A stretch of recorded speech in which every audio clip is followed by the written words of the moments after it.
kami dari kelompok 2 yang terdiri dari Balkis Angesti Sapitri, Miratul Awalia, dan Liska Dia. Kami adalah mahasiswi Sekolah Tinggi Ilmu Tarbiyah Islamic Village, program studi Pendidikan Islam Anak Usia Dini semester 3. Tujuan kami membuat video ini adalah untuk memenuhi tugas akhir semester mata kuliah Kesehatan dan Gizi Anak, yaitu dosen pengampunya adalah Ibu Rika Meltita MPD. Dengan tema pertolongan pertama pada kecelakaan atau P3K. Selamat menonton! Teman-teman, video yang kami bawakan ini bertemakan tentang pertolongan pertama pada kecelakaan atau sering disebut dengan P3K. Nah, kira-kira apa sih arti dari P3K tersebut? Nah, simak video ini ya. Pengertian P3K adalah bantuan yang dilakukan dengan cepat dan tepat sebelum korban dibawa ke rujukan. Nah, sedangkan pengertian pertolongan pertama adalah memberi pertolongan segera kepada penderita sakit atau cedera kecelakaan yang memerlukan penanganan medis dasar, yaitu suatu tindakan perawatan yang didasarkan ilmu kedokteran yang dapat dimiliki oleh awam khusus yang dilatih pemberian pertolongan pertama. Halo semua, di sini Balkis akan menjelaskan tentang sikap-sikap pertolongan pada P3K. Nah, di sini tuh ada 3 poin. Poin pertama itu adalah sikap seorang penolong. Poin kedua adalah kewajiban bagi seorang penolong. Poin ketiga adalah wilayah seorang penolong.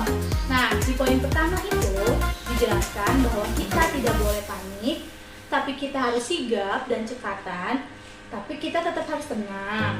Nah, terus kita tidak boleh terpengaruh oleh keluhan-keluhan si korban, tetapi kita harus tetap memperhatikan dan tidak boleh menganggap remeh setiap luka-luka yang dialami oleh si korban. Nah, yang kedua itu kita harus perhatikan pernapasan si korban, apakah mengkhawatirkan atau tidak. Jika mengkhawatirkan, kita harus berikan pernapasan buatan. Nah, yang ketiga itu kita harus perhatikan apakah lukanya parah atau tidak. Jika lukanya parah, kita harus hentikan pendarahannya. Yang keempat, kita harus perhatikan apakah ada tanda-tanda bahwa si korban mengalami shock atau trauma. Nah, yang kelima, tidak boleh tergesa-gesa dalam memindahkan si korban, karena kita harus lihat dulu apakah jenis lukanya dan seberapa tingkat keparahan yang dialami oleh si korban.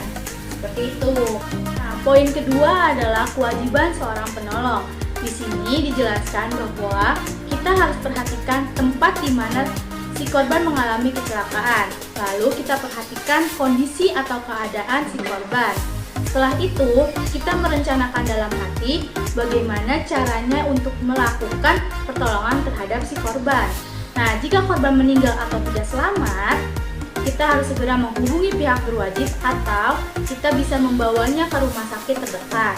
Poin ketiga adalah wilayah seorang penolong. Nah, pertolongan pertama pada kecelakaan itu kan sifatnya sementara. Jadi bagaimanapun juga kondisi si korban, kita tidak boleh sembarangan. Kita harus segera menghubungi pihak berwajib atau kita juga bisa membawanya ke rumah sakit terdekat agar si korban bisa mendapatkan penindakan yang lebih lanjut oleh para medis. Seperti itu teman-teman. Nah, sekarang adalah kotak P3K. Kotak P3K adalah kotak yang berisi obat-obatan dan peralatan yang menunjang kegiatan pertolongan pertama. Apa saja sih isinya? Yuk kita simak. Nah, yang pertama adalah alat pelindung yang terdiri dari sarung tangan dan masker. Yang kedua, alkohol, krim antibiotik, cairan antiseptik. Yang ketiga ada kain kasa. Dan yang keempat ada perban ukuran 5-10 cm serta plester. Yang kelima ada obat pereda sakit. Yang keenam ada obat antibiotik untuk mengatasi infeksi lanjutan. Yang ketujuh ada pinset, kapas, serta gunting. Dan yang terakhir ada buku pedoman P3K. P3K ini adalah sarana yang harus disediakan di tiap rumah, mobil, sekolah, tempat kerja, dan yang paling penting, setiap berpergian selalu membawa kotak P3K. Sesuai dengan namanya, tujuan dari pengadaan kotak P3K ini adalah sebagai langkah mengantisipasi dan penanganan dini cedera atau luka.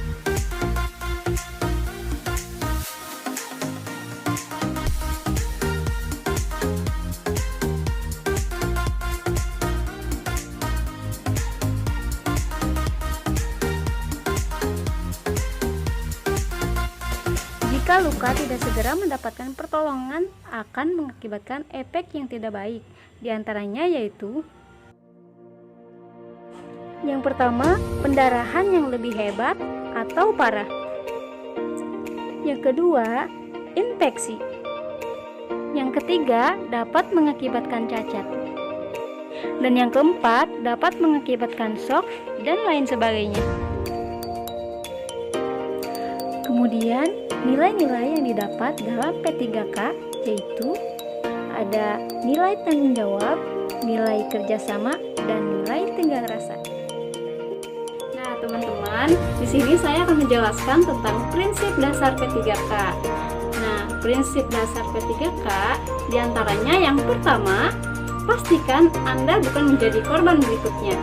Seringkali kita lengah nih atau kurang berpikir panjang bila kita menjumpai suatu kecelakaan. Sebelum kita menolong korban, periksa dulu nih apakah tempat tersebut sudah aman atau masih dalam bahaya. Yang kedua, pakailah metode atau cara pertolongan yang cepat, mudah, dan efisien. Hindarkan sikap tergesa-gesa dalam memberikan pertolongan dan jangan panik. Pergunakanlah sumber daya yang ada, baik alat, manusia, maupun sarana pendukung lainnya. Bila Anda bekerja dalam tim, buatlah perencanaan yang matang dan pahami oleh seluruh anggota. Yang ketiga, biasakan membuat catatan tentang usaha-usaha pertolongan yang telah Anda lakukan. Misalnya, identitas korban, tempat dan waktu kejadian, dan sebagainya. Dan catatan ini berguna bila penderita mendapat rujukan atau pertolongan tambahan oleh pihak lain. Terbang!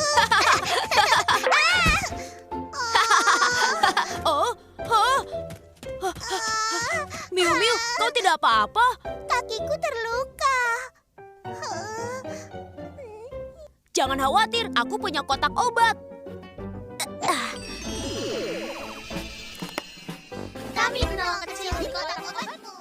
Nah, teman-teman, mungkin itu saja penjelasan kami tentang P3K. Semoga penjelasan ini bisa bermanfaat untuk kita semua. Kami pamit. Wassalamualaikum warahmatullahi wabarakatuh.